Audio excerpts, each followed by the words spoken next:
The mammy stereotype is a racial stereotype that emerged in the United States during the era of slavery and persisted well into the 20th century.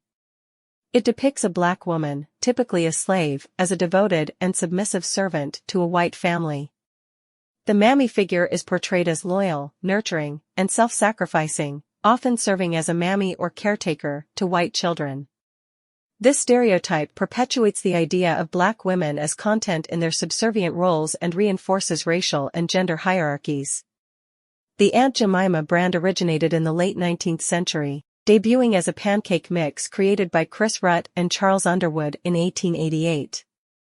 It was later sold to the R.T. Davis Milling Company.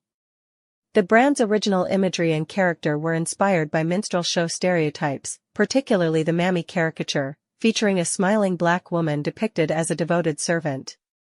Nancy Green, a former slave, was hired as the first living portrayal of Aunt Jemima in 1890. She served pancakes and promoted the product at fairs and other events. The Quaker Oats Company acquired the Aunt Jemima brand in 1926. Over the years, the brand underwent multiple redesigns and marketing campaigns, attempting to modernize its image. The original Aunt Jemima character perpetuated racial stereotypes. Over time, the brand evolved the character's appearance and background, but criticism persisted for reinforcing racial caricatures.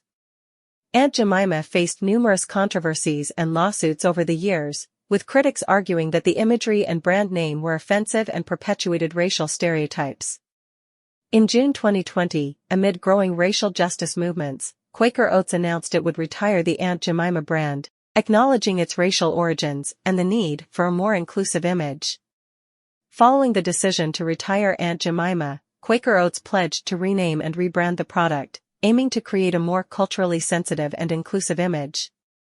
They would eventually rebrand to Pearl Milling Company. Despite its controversial history, Aunt Jemima held a significant place in American culture and breakfast traditions for over a century, making its retirement a landmark moment in the re-evaluation of racially insensitive branding. Alongside the retirement announcement, Quaker Oats committed $5 million to support initiatives that fight racial inequality, acknowledging the need for actions beyond rebranding to address systemic issues.